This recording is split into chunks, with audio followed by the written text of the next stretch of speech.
The fading light from outside momentarily illuminates the room, and the bartender looks up to greet his first customer of the day.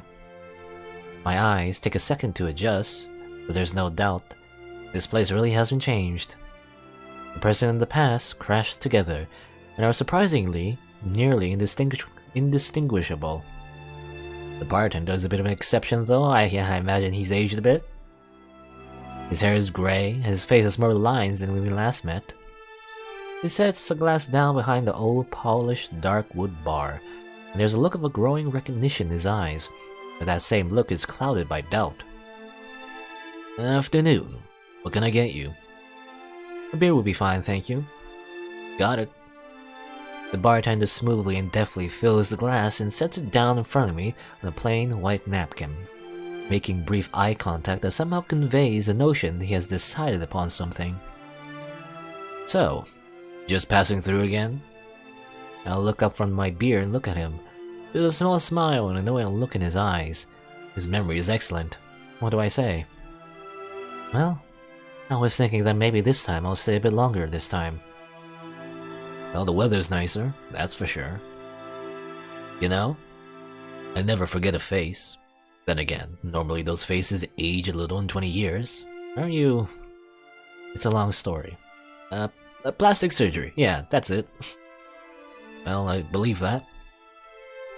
You know, I've counted every day since that winter night. Why have you returned? Surely you wouldn't have come back here after 2 entire decades just to have a drink here in my bar. I'm not entirely sure, to tell you the truth. A gentle silence fills the air between us as he hands me the beer and I take a sip, clearing my throat. I'm not sure if you'll be able to help me, but I have a favor to ask. Shoot. The last time I happened my way into this bar, you remember the charming girl in green? Her voice was enchanting, one of a kind really. Whatever happened to her? Emmeline? Well, luck would have it. She still lives here in Cedar. I don't know how to pronounce it. She lives here in Cedar. Actually, she still comes to help out from time to time here at this dusty old place. Okay, well, she's still here, apparently. She didn't move on. My eyes light up with this very, very good news. She's still here? Even after all this time?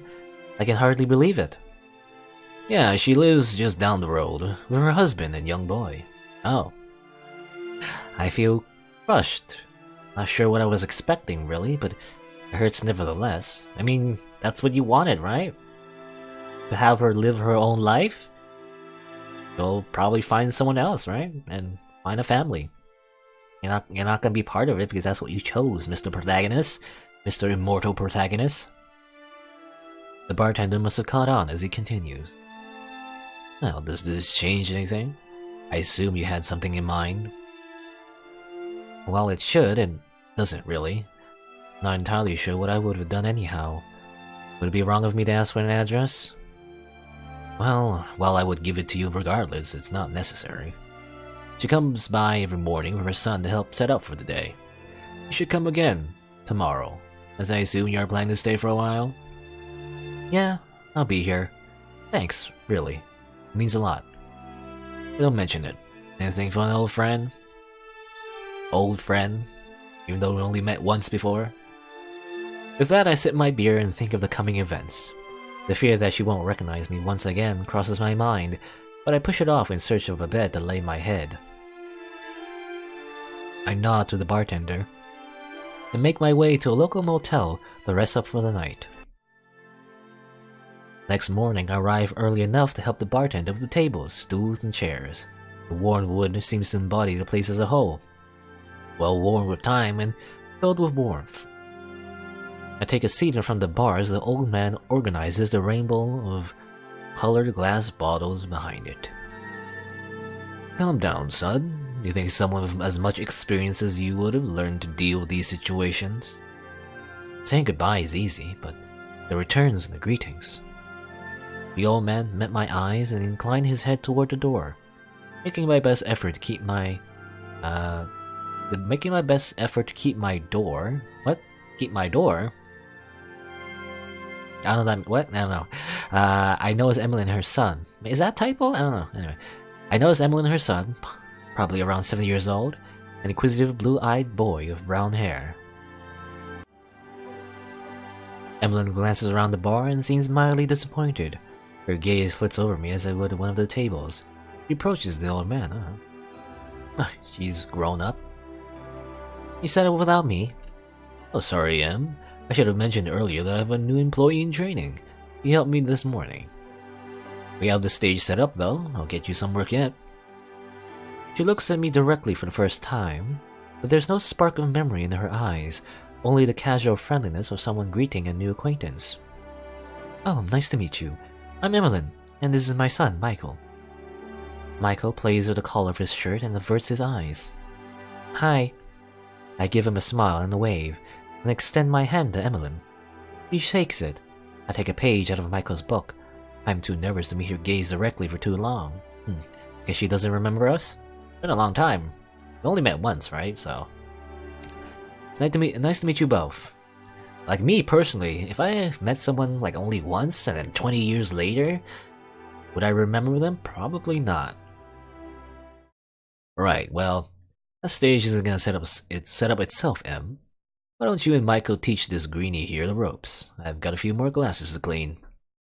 Emmeline nods and gestures for Michael to follow her to the stage. Have you ever worked in a bar before?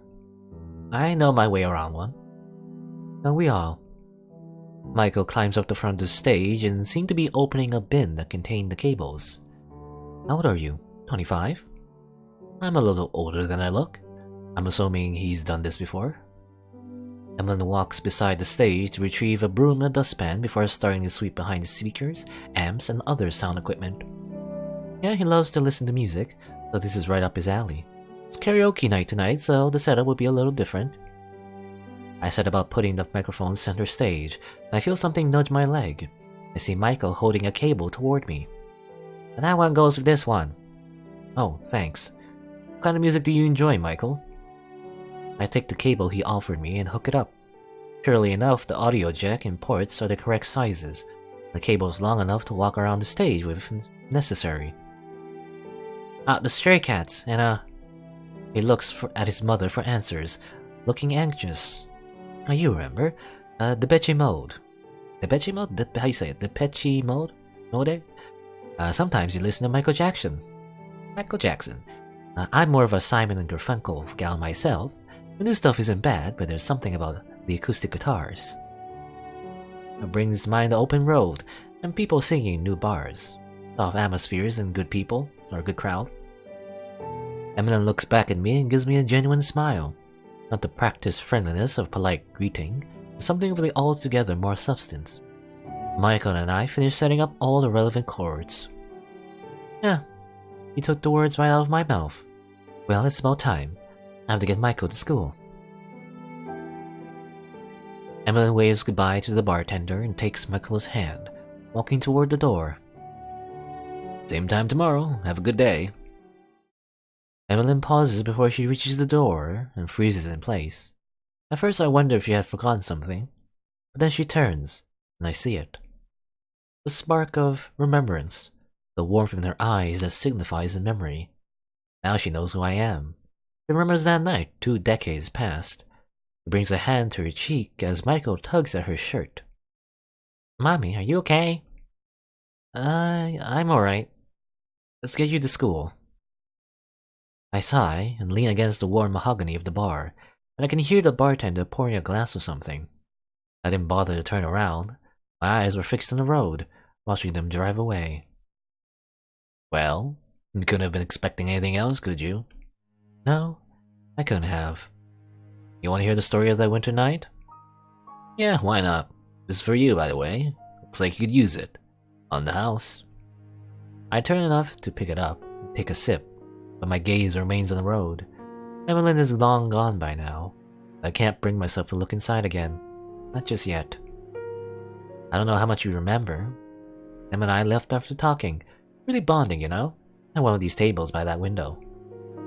I gesture in the general direction with a finger extended from my hand that held my drink. Brownish fluid sloshed around behind the intricate lines in the glass, and I realized that it was the same kind I had used that night so many years ago. We walked out of this place together and explored the town after dark. We sat on a bench, overlooking the snow, talking of ourselves. Such a simple yet meaningful thing. Sitting close and talking.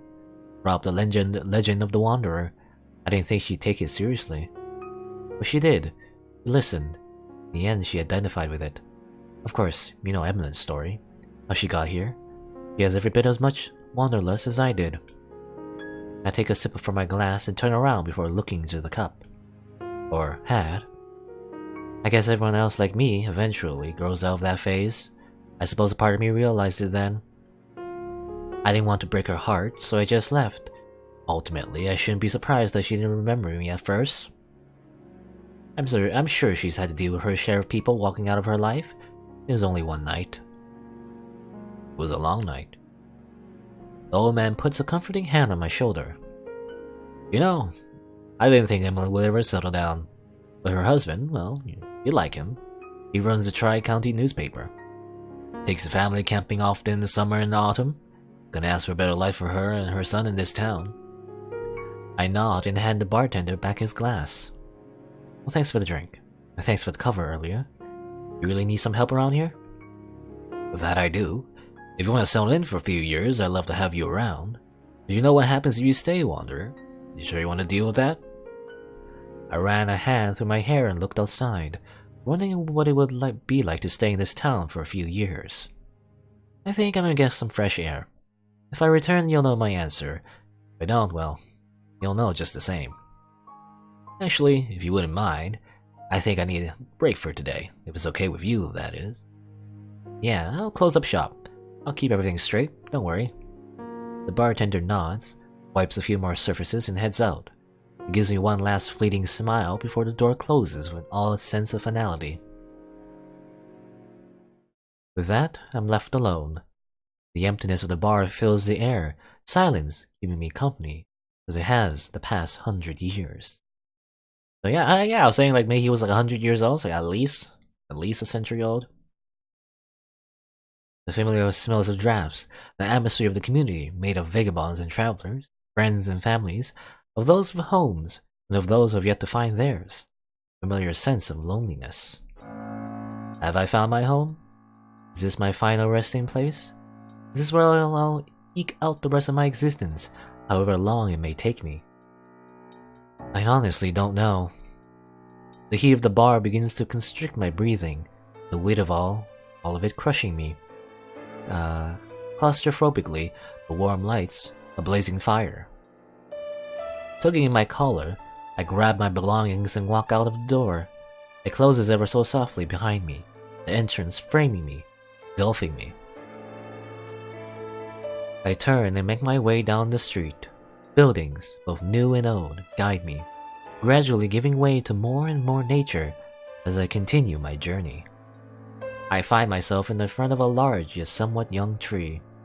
Its appearance does little to betray the true age of the form, being perhaps only 100 years old or so. This is as good as a place as any, and I sit against it, allowing the trunk to support my back. I ache. I ache like an old man would, despite having no reason to. My body is fine, my body is young, despite my mind not being so. Cool air fills me, embracing me as the winds dance upon my skin. The tree responds in kind, swaying this way and that, lively, almost youthful and energetic, life only just beginning for the poor soul. I sit motionless, knowing what must come. I need not distract myself. I have a very important decision to make. It's a simple decision, really. Something a normal person wouldn't even hesitate to answer. Do I stay, or do I go? The wind quiets down, all things listening intently to my every word, my every thought. I guess in reality, the more important question is whether or not she would care. You know, I mean, you made your bed, right, and sleep in it. The fact that you left Emmeline there, there's no surprise that she wouldn't have feelings for you anymore. It's the protagonist. It's kind of unreasonable that she would wait 20 years for you specifically. You know, I mean, I guess, yeah, that's just it, right? There's no arguing against that. It was only one night, right? Does she remember me? That moment earlier gave me the feeling. How could she forget that magical night? Out of my many years of existence, that is the one memory that I am certain to never lose. Well, again, it was only one night though. Could you have sparked such a deep connection in only one night? Maybe, I don't know. Or maybe she just did what I never could. The air turns frigid, humid. Someone shakes me out of my lull, my trance, my thoughts and memories. Rain. It's raining. The rain continues to shake me, spraying through my clothes, across my cold skin. I know what I have to do. It isn't about me. It's about everyone else, isn't it? I can't keep hurting people like this. For the better that I don't stay. They have to keep secrets, hide me away. Or worse still, they have to die, seeing my eternal youth, seeing what they once were, what they could never be. Yeah, I was wondering about that. I guess another side of this is the fact that if this guy stays young forever, you know, the people who grow old and eventually die, they might feel some resentment, right? That they die and he continues to live, that sort of thing. His relationships might sour in that case. They'd all die and I'd still be here, forever burying them. The job of a father at war or a son in peace. I'm not like them. I'm not one of them. It's not my place to be here, to serve as a constant reminder of what they must have and what I am fated to never feel. Shivering now, I try to stand up, to walk away from everything. Can't. My muscles refuse to respond, screaming at me, aching through and through. My heart gives out, telling me what my brain never would, never should. Don't run from this. Stay here. Don't leave her again. No, I can't. I can't stay here. And yet I can't leave her either. The rain penetrates the canopy, pouring over me, tearing me from my few short moments of quiet clarity. Sorry that you had to go through this again. I forced myself through the pain, standing on my youth, with it, regaining my stature. I leave now the corrupted embrace of the tree, out into the chilled weather. Looking up from my sodden boots, my vision is blocked by the one thing I had planned to never see again. Reads simply, Sidar, Maine. A simple representation of the place, the family that I had grown to love. The aching becomes unbearable, and I'm forced to lean against the sign, my full weight causing the sign to waver, temporarily, until it catches itself, accepting me. I cannot see the world beyond the sign, my vision entirely blocked. I've made my decision. Please, please get out of my way. The sign remains, quiet, as it always has. I beg, I plead, can't watch them die. Can't be here. Only pain will come from this. Once again I'll be alone. Once again I'll be held down by my regrets. It remains. The clouds begin to dissipate. The cold rain gone. The warm air flooding down, back into me. The crickets begin to chirp. Frogs are ever so loud. Life filling the air. So, decision has been made for me. I turn back from the sign. The town of Cedar remains staring right back at me, expecting me to return as if it never had a second thought. The humid air clings to my skin as I make my way back to the bar. I pass the tree once again, waving its leaves in the wind, welcome me back. I pass that as the buildings become less sparse and the nature recedes. The bar enters my vision. Hearth and home. There's a home and hearth. Hearth and home right now. Enter my home. The heat helping warm my clothes and my skin. I look at the things around me in appreciation, wiping the bar and cleaning it as if it were my own. And guess we're staying this time. And I wonder, well, I mean, the bartender is quite old. Are we going to take over his bar in that case? You know, that'd be interesting. The immortal barkeeper. Oh, there's a time skip. Interesting. I guess I don't really save very often. Just in case, save a little. I guess December 2002. I'm assuming we take over the bar now. How long has it been? Like, it was 1987, right? So that's another 20-ish years, sort of. Not exactly. But yeah, in total, it's been like, I don't know, 40-ish years. Here's someone else. A lone vocalist in a violet dress takes the stage at the Hearth and Home. Yeah, that's the bar's name, Hearth and Home. She appears to be close to Michael's age, who is now 24. Oh, okay, Michael's grown up too, as well. The girl gazes at the expectant faces all around her. A hush falls over the crowd as she leans into the microphone, and her face betrays not a single emotion, pure wonder. It's almost as she's somewhere else, remembering better times, preparing to sing to herself in a world that stood still, hanging off her every word. The young woman starts to sing, and the meager audience is immediately captivated. Well, déjà vu. She begins softly, her voice barely above a whisper. Over the hills, my bonny Irish lass. I don't know how the melody goes, but I assume it's the same song? Or is it a different song actually? Over the hills for your darling. You choose the road, love, and I'll make the vow, and I'll be your true love forever.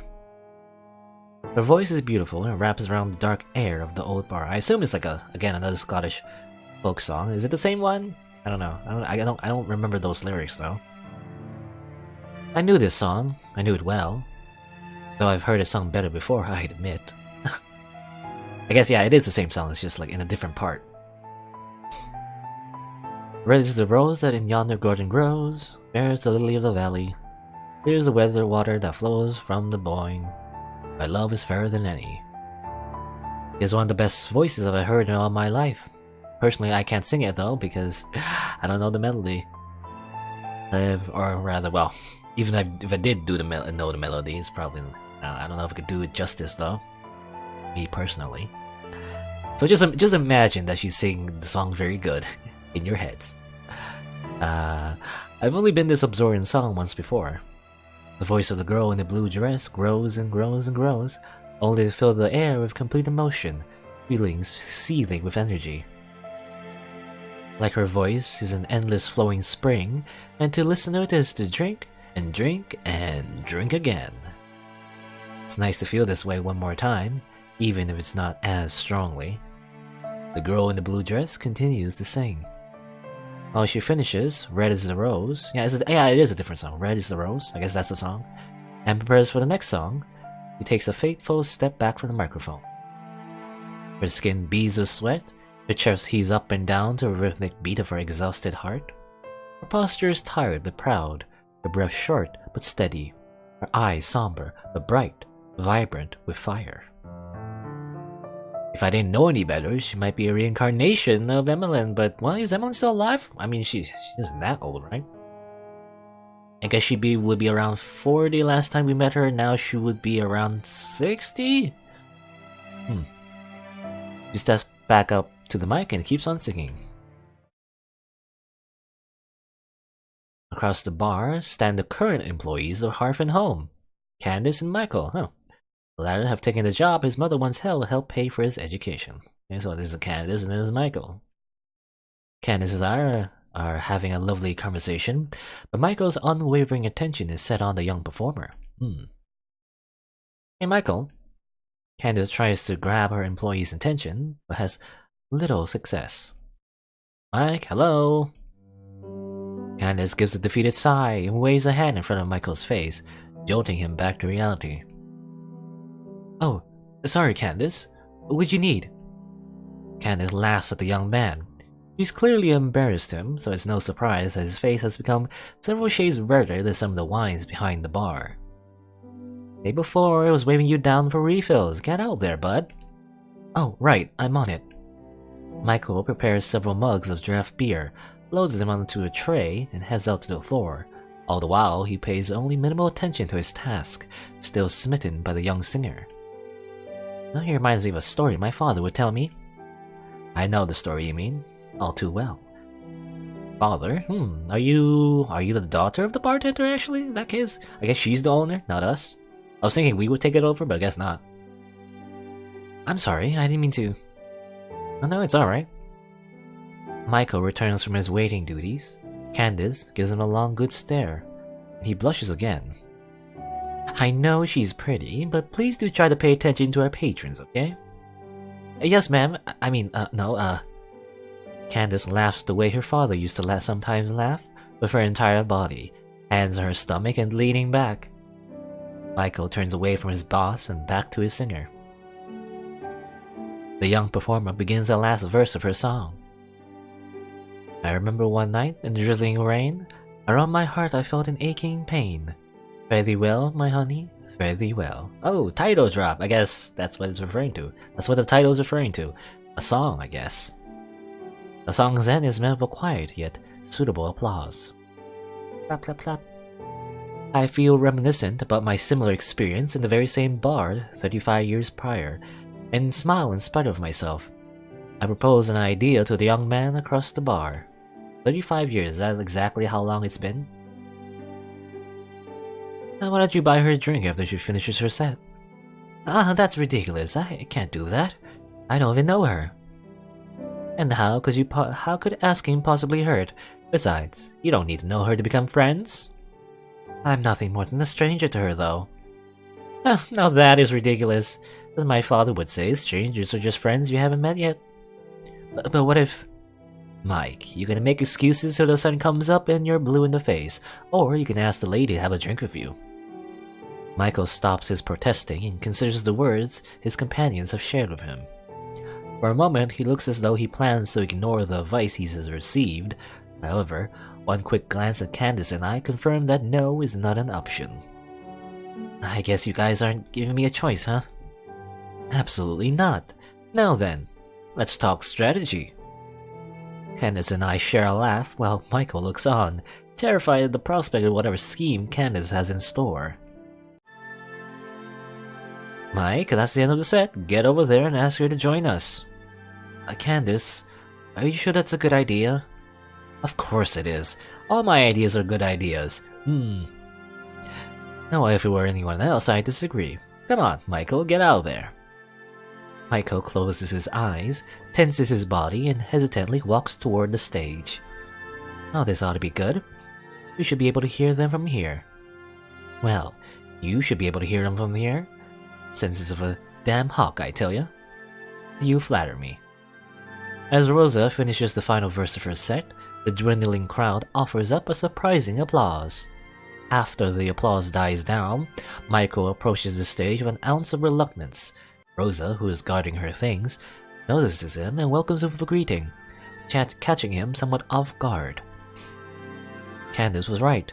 I can hear them, though just barely. Oh, hello there? You work here, right?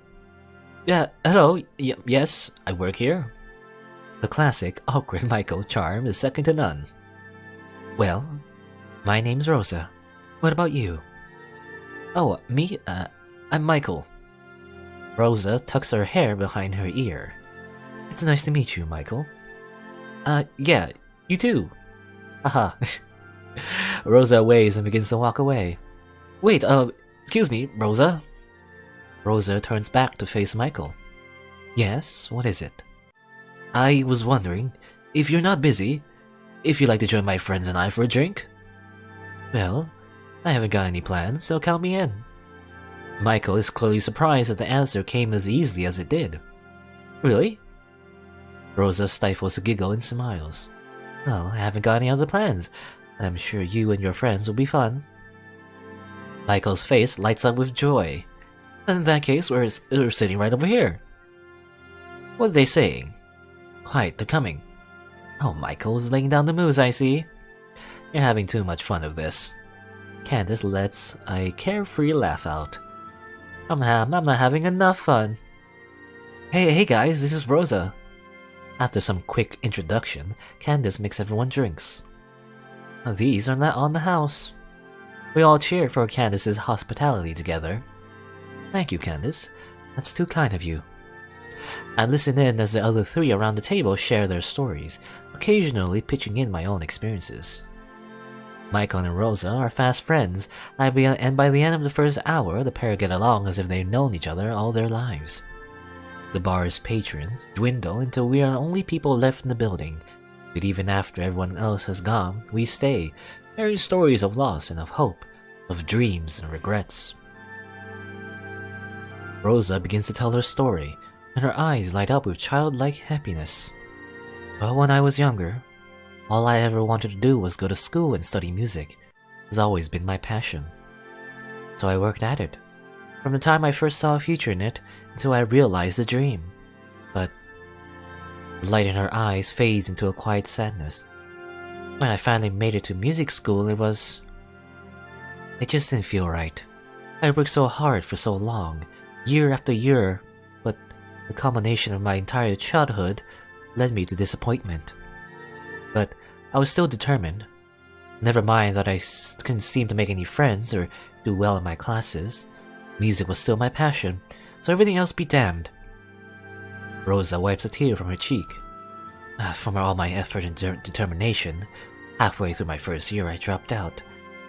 I hit rock bottom. I hated myself for quitting, but I never saw an alternative. I wasn't happy, and I'm sure as hell not happy now, but I'm better than I was. So I can say with certainty that I don't regret making that decision. What I'm sure about is where I'm going now. All I have is my music and the will to keep moving forward. So since leaving school, I've been traveling wherever the music takes me. I hope that can one day lead me to true happiness. I guess for now, I'm just along for the ride. Candace raises her glass. You know what? Yeah, what a similar story. Deja vu. Well, hell, I'll drink to that. Rosa nods gratefully to Candace and turns to Michael. I guess I could say I understand some of those feelings. I finished school, but it hasn't really done me much good. As soon as I graduated, I came right back home to Cedar. I didn't just come back for my mother. Of course I had to, given her health these days, but even if she were in good health, I know I'd still be here. I kind of feel like I'm some kind of void, stuck between childhood and true adulthood. Something is holding me back, but I don't know what it is. I can't for the life of me figure out why. The idea that Micah was drawn back to Cedar makes me chuckle. In my experience, getting away from the Cedar is one hell of a task. Not that Cedar is a bad place, mind you, it just has this pull, for lack of a better word. Candace nods in agreement. Well, Cedar's always been good to me and mine. Candace waves a hand over her shoulder, motioning to the empty hearth and home. This old girl's been in the family for 4 generations now. My father, granddad, and great-granddad all put their lives into this place. I'll be damned if I don't do the same. But this life isn't for everyone. Maybe you should just need to broaden your horizons, see more of what's out there. Michael considers this for a moment. Maybe, but I haven't really felt like my life ever needed to start somewhere else. Then what are you missing, Mike? Michael slumps in defeat. I honestly don't know. Out of the 3 of them, I can relate most to Rosa. She seems to feel like there isn't a place where she belongs. Even so, I can sympathize with Michael and Candace. But, unlike myself or Rosa, Candace is very deeply rooted here in Cedar. Though I've grown to consider her a close friend, we're about as different can get. Michael reminds me of Emlyn, which of course comes as no surprise. He likes his life in Cedar, but he's mindful of his future and where it might take him. I look up from my empty glass, which I had been absent-mindedly turning over in my hand, and catch Rosa's eye. She curiously meets my gaze. So how about you? Do you have any grandiose dreams or aspirations? Any miserable failures that landed you where you are now? Yeah, quite a few more than I can count at this point. She narrows her eyes in suspicion. Clearly I've piqued her interest. I used to be a lot like you, looking for somewhere I could belong, going wherever the road took me. There's nothing wrong with that. No shame in it whatsoever. It takes time to discover who you are, to find out who you want to be. So, what advice can you give? Advice? I hardly think I'm qualified to be giving advice to anyone. Well, I'm not concerned with qualifications. I just want to hear what a similar mind has to tell me. Well, in that case, the best I can offer you is this. The belonging that you're searching for, well, you may never find it. Where a circumstance is different, I might still be searching for it. What you can do that will make all the difference is really quite simple. Or what you can do that will make all the difference is really quite simple. Life is going to go on, regardless of what you do. Don't just let it happen. Take charge of your own life.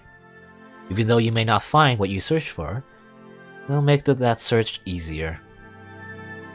I've always had trouble putting this into words. It's been in the back of my mind for as long as I can remember, but words always seem to fail me. I guess what I'm trying to say is that you aren't gonna find what you're looking for if you're so caught up in your search that you can't see what's in front of you. Rosa sits back in her chair, looking rather confused. I'm sorry if that doesn't make sense. I'm not the best with speaking my thoughts. She shakes her head. No, I think I understand. Candace laughs her usual laugh. I have no idea what you just said, but I know you're probably right. Anyhow, it looks like we could all use another round. I'll be right back. As Candace goes to retrieve our drinks, my thoughts wander to Emmeline, as they so often do. Tell me, Michael, how's Emmeline doing these days? I guess we just hard cut. Because, I guess it's not that important. Just the fact that just the fact that the protagonist still cares about Emmeline after all this time. I guess that's just all that matters. Hours pass, and it's clear that we've all reached our limit. The clock behind the bar reads 3:36. Oh my goodness, I hadn't realized how early it's gotten. I really should be going. Rosa stands and puts on her coat. Thank you all for a wonderful evening. I'm truly grateful. Rosa, would you mind if I walked you back to your motel? Candace sneaks a wink, wink, wink, thumbs up, nudge, nudge, nudge. Thumbs up in my direction. I can't help but grin. Well, okay, that's very nice of you to offer. As the two prepare to leave, Candace begins to clean up while I lean back in my chair and stretch my tired bones. Hey, Rosa, could you just wait by the door? I'll be there in just a minute. Sure. Michael, now standing in front of me alone, turns to me. I just wanted to thank you. The night has been one of the most memorable nights of my life. It's all thanks to your encouragement. What a wingman. Well, there's no need to thank me. We all had a good time. I think it's time I left, Cedar. I spent more time in this little town than I intended to. It's the first time I ever came back somewhere. But now, it's time to move on. Life will go on here, just as it always has. My journey is far from finished. This place has taught me a lot, and I like to think I've given something back. Though no other place will ever quite fill the gap, Cedar will doubtlessly leave in my life. I chose to make Cedar a part of me, and I wouldn't trade that for anything. Maybe I don't need to thank you, but let me anyway. You've always been a good friend to me. Let me do the same for you. And also, does everyone know that we're like kind of immortal? I mean, we were with Michael when he was like a young kid, right? So, I mean, he would notice. I don't know if Candace would notice. Emmeline would probably know. Bartender, I assume, is probably passed away. It's been a while. Yeah, last time we saw him. Michael extends his hand to me, and I take it in mine. We exchange a handshake, meaningful to each of us in different ways. Thank you. Goodbye, Michael. I take a long look around the cozy bar I've become so familiar with. I see the tables and the booths where Candace's loyal patrons gather after a long day's work. I see the bar where I first met Candace and her father before her. I see the stage where I first saw Emmeline all those years ago, the same stage that Rosa just performed on a few hours ago. I close my eyes and breathe in the familiar sense of pine, fire, and alcohol. I will surely miss Cedar. I'll miss the Harfin home. I'll miss Candace, Michael, and now Rosa. I'll miss Emmeline. I'll miss them all, but I'll never forget them. I stand and walk over to the coat rack, which sits beside the door. My coat is now hanging alone. Are you just gonna leave now? I mean, no farewell? No fare thee well? Right? Should at least do that. Come on, throw a little farewell party before you leave, guy. Leave on a good note. Not just leave like you did on that night when Emmeline fell asleep. Oh well. After putting my coat on, I start out the door, but I'm quickly halted by the length of a broomstick being thrust in front of me. I know what you're about to do. I never expected you to stay forever. About 2 hours ago, I figured this would be your last night in Sidar. Oh, she knows. At least one person knows. Candace looks very serious when compared to her normal, more gleeful demeanor. Now, after seeing you just a moment ago, I'm certain. It's just time I moved on, Candace. I'm not going to argue with that. I'm not going to stop you. What is it then? She cracks a slight smile, but gives nothing away. Well, before you go, there's something you need to see. Well, what is it? Come with me. Candace takes me by the arm and leads me behind the bar, through the door and down a flight of stairs into the wine cellar. She reaches to an empty section of the wine rack and produces a large, sealed envelope. Well, there's a chair over there. Take as much time as you need. She hands me the envelope and walks over to the door. Candace turns back to me. She looks sad for a brief moment, but then smiles again. Been fun. Thank you.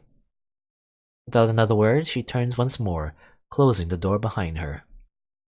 I sit down in Candace's chair and look at the envelope in my hands. Who's this from? I run my hand across its smooth surface, wondering what this is. Carefully, I tear open the envelope at its seal. Inside are 3 smaller envelopes, each marked with a date: 1967, 1987, and 2002. Oh, I guess those are the exact dates of when we came to Sidar first, second, and well, we didn't come here in 2002. We stayed here until 2002, rather. I start with the envelope labeled 1967. Inside is a letter, handwritten. The handwriting is excellent and unmistakably feminine. Hello, stranger. 2 nights ago, you swooped into my life, you shared with me the best night of my life, and then you were gone. More mystery than your arrival. Oh, is this from Emmeline? I guess she sent letters to us? But we never got the letters. Until now, anyway. I accidentally hit my microphone. Whoops. Anyway.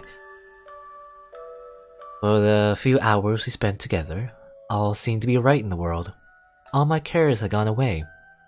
It was truly blissful. And then you left so suddenly, so abruptly. You never even said goodbye. The magic dissipated instantly. My bliss shattered, leaving only pain and confusion. Yeah, that's why you say, if you're gonna leave, at least say goodbye. The night that we shared, why did we share it? Why'd you come into my life if only to leave hours later? Please don't misunderstand me, dear stranger. I'm not angry. I hold nothing against you. I only wish I could understand why that night happened. I was sure that we were both so happy, but when you left, I began to have doubts. Had I done something wrong? Were you not happy as I thought you'd to be? Of course, thinking back to it now, it all seems a bit silly. It was one night. Nothing gained, nothing lost. I'm sure you had your reasons for leaving. Glad it happened. I'll always remember it. However, dear stranger, should I ever see you again, though it seems doubtful, please help me understand what that night meant. I have an aching desire to know. To be honest, I'm not sure that you will ever read this letter, but take comfort in knowing that it will not matter if you read it or not. This letter doesn't really mean anything. All I've written here is just a result of one impossible yet undeniable experience, the ramblings of a young woman. You know, yeah. I mean, we technically came back many years later, and she kind of recognized us. Did we talk about this afterwards? I don't know. Do we talk to Emmeline, or do we just avoid her? Not sure. Until right now, until 2002. My dear stranger, I wrote all of this to ask for an explanation, but it is now clear to me that I will never receive one. You don't owe it to me, so please don't feel as though you do. I'm happy enough to keep the memories of that night precious without anything more. So, my stranger, although you never said it yourself, I'll say it now. Goodbye, stranger. Emlyn. Took me a few moments, but eventually I was able to reach for the second letter, dated 1987. I traced a finger over the now familiar script of Emlyn's handwriting before reading her words. Dear young man, I didn't want to believe it was you, why you would return after just leaving me there, but your face was unmistakable. I'm sure you've heard the expression about not having aged a day. We usually reserve this for women too vain for the truth, or people who recently had plastic surgery. I mean, yeah, we could just, that's our excuse. We had that plastic surgery, that's probably easier to explain than immortality. But, well. But in your case, you actually haven't. You look exactly the same as you had all those years ago. I'd expect you to return at all, after you'd left me. For a while I was left to theorize. I let my imagination run wild. What are you? Some kind of alien in human skin? Super advanced machine? Vampire? Oh, a better love story than Twilight. Oh, I guess the love story didn't turn out well though. Then I remembered one of the things he had talked about. The legend of an eternal wanderer. At the time, I dismissed it as drunken rambling. Oh, yeah, she did listen to us that time. I thought she didn't. I thought she, fell asleep in the middle of the story, but I guess she did listen to it. But then, quickly fell asleep right after that. Then I saw you, just yesterday. It's been 2 decades since I've seen you. Memories fade, but I had my first suspicions when I saw you with Michael. You were helping each other with the audio cables. You might not have even recognized it, but I saw clear admiration in your eyes. Admiration and more. Envy? I guess if you really are to live forever, you can never again know childlike wonder and curiosity like Michael could. And I saw your reflection in the window as I was leaving. I recalled that time when we frolicked around the city in the snow in that moment, and I knew it was you. And now there's the matter of your cover. If you truly intend to work at the Harfin home, then I'll see you again. Believe me, the temptation's very real. To reveal you, what you are, but exactly what that's all. Alright, need a drink? Get a drink from the bar?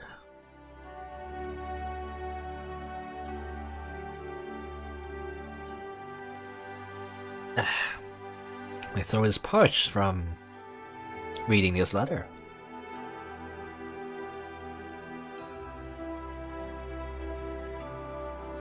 So I guess we're in a wine cellar right now? I guess we could just grab some wine and drink. All the wine we want. Probably a bad idea though. You're supposed to sell the wine, you're not supposed to drink it. In the bar.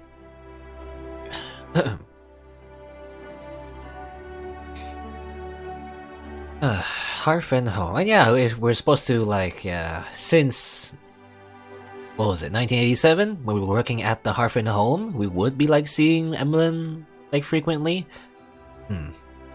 But did they talk about that at all? I'm not sure. Oh, I'll probably find out.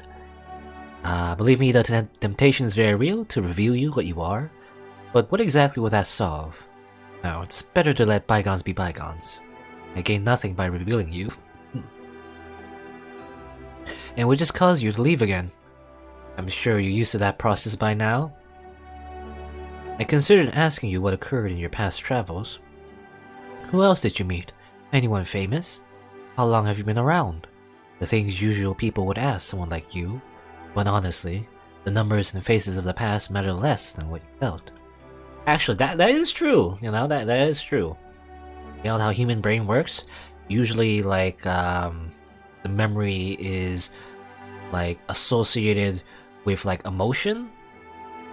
Those kinds of memories are kept much longer than, for example, the exact time of when you ate breakfast, this morning or whatever.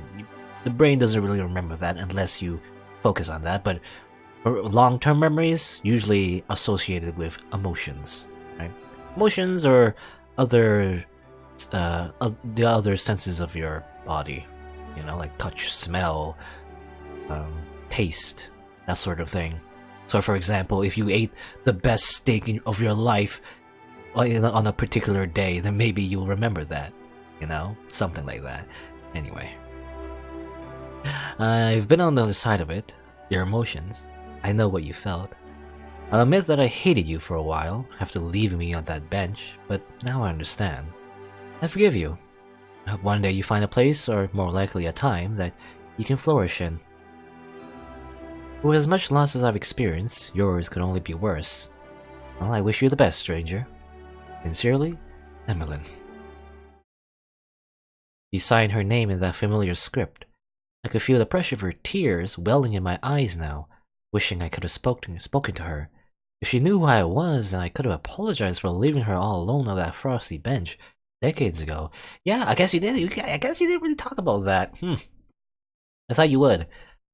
Stranger? Just this immortal stranger? I thought you would actually have like a conversation with Emmeline, you know? In between 1987 to 2002. It's been a long time. I don't know. I guess relatively it's not a long time for him. Well, clearly she had cared for me enough to not reveal who I was to everyone. At the very least, I had the privilege of making that kind of connection. The only kind of connection that I could truly ever establish. Well, yeah, I guess I was thinking, does anyone else know about our secret? I was thinking at least maybe Michael and Candace, but maybe not. Maybe that it's kept a secret even to them. And here is the last letter. To you. I will write to you once again, and this will be my last. I've grown old and feeble, but alas, you are just as I remember you from all those years ago. I'm sorry that you'll never be able to grow old. My life, my son, and my family, they have given me joy, just as the night we spent together so long ago did. Candace has been filling me in all the fun I've been missing, so I'm grateful to her for that. I trust that she'll deliver these letters to you when the time is right. We've had our suspicions for a while now. Oh, okay, so Candace might know too. That, or rather, well, okay, Candace does not know about, well, I don't know, actually, I don't know. Does Candace know about our immortality? I have no idea, it's just left vague. But, because I was thinking, you know, we've had our suspicions for a while now. It's not about his immortality, it's more about his leaving, rather, yeah. I had our suspicions for a while now, that you would probably leave Cedar soon. It always makes me sad, thinking of your inevitable departure. It's kind of strange. We spent so little time together in our lives, but it seems like that time is so very significant. Over all these years, there hasn't been a day that I haven't thought back to the night we first met. I've never been able to understand why. It just always meant a lot to me. I didn't recognize you when you came back in '87, though not right away. I'm not really sure why I didn't ever say anything to you. I just never felt like there was a good time to say anything. You had lived 20 more years, and I had gotten 20 years older. I got married and had Michael. Looking back, it was best that I did not say anything. Yeah, I guess it was a bit awkward. You know, she was already like married and stuff, and kind of weird. That's why I didn't really talk about their relationship and what happened on that night. It's a strange thing, the connection we seem to have. I would say it is unique, but I can't say for certain whether that's true or not. The time you were a part of my life was indeed brief, but without a doubt, that time changed my life. It changed my view of the world. It changed how I see other people. I'm uncertain, but I think these changes were for the better. So I thank you. I also want to thank you for leaving me that night. I enjoyed my normal life. I see now that this is all I could have ever wanted. You saw that it was what I wanted long before I ever even wanted it. You showed me something special. You gave me the chance to live the life that was mine. My dearest Wanderer, we aren't very good at goodbyes, are we? But this will indeed be our last. But I have grandchildren that I soon hope to meet, and you have a long road ahead of you, so I'll keep it brief. I want you to remember me as who I was, and to you will now always be. So goodbye, my dear Wanderer. Travel safe, travel far and long and wide, and maybe, in another life, in a different time, we will meet again. I am speechless. I sit for a while, stirring in my emotions. I feel empty, but in a good way. Not an end, but in the best way. I feel complete. After I walk out of the closet, I come across Candace alone. She's the only one left. The bar is empty, silent, and calm like some place out of a dream. Finish already? Yeah. And you're leaving now? Candace, he begins to cry. You know I have to. Or what is it? Actually, you know I have to do? You know I have to do? I don't know if that is correct. I think it's just I know I have to, right? She wipes at her eyes with her dirty hands. I know. I know. There is silence for a moment before Candace draws in for a hug. She embraces me tightly, with trickling tears soaking into the shoulder of my coat. She trembles, but only a little. Oh, I don't want you to go. I have to. Can't leave. We're all still here. I'm sorry. I pull myself away. Goodbye, Candace. I'll miss you. I'll miss you and everyone else. And this dark, dusty old bar. And this sleepy town in the snow. I'll miss it. I'll miss you all. I will. Will you remember us? Always. Thank you. You know, you were like family to us. To my dad, to me, to the bar, and to the town. You really were. I want you to remember that, okay? I give Candace one last smile before I turn for the door. She goes back to sweeping, not wanting to watch me leave. She takes a deep breath. Tears drip from her eyes onto the floor. Okay. Once outside, I take a final stroll around the town. Cedar, Maine. At first glance, it all seems so asleep, like it's not alive but only lays there in a state of constant rest. But that couldn't be more wrong. This town was more alive than any other I've seen. The white snow resting on the frozen ground glowed like the stuff of dreams. I've fallen in love over the years with this town, with this dream. But it's time to wake up. I walk away into wilderness as the sun rises over the trees. I vanish like a ghost from a dream, wiping tears from my eyes. All I leave behind are footprints in the snow that are soon swept away by winter wind. Of all the money that a year I had, I spent it in good company. And all of the harm that year I've done, alas, was done to none but me. And all I've done for want of wit, to memory now I cannot recall. So fill me to the parting glass. Good night and joy be with you all. So fill to me that parting glass, and drink a health whatever befalls. Then gently rise and softly call, good night and joy be with you all. Of all the comrades that year I had, they're sorry for my going away. Of all the sweethearts that year I had, they wish me one more day to stay. But since it falls into my lot that I should rise while you should not, I will gently rise and I'll softly call, good night and joy be with you all. Fare thee well. Story of a lonely man, a wanderer, a wayfarer, a stranger, and the sleepy town he left in the snow, one winter night.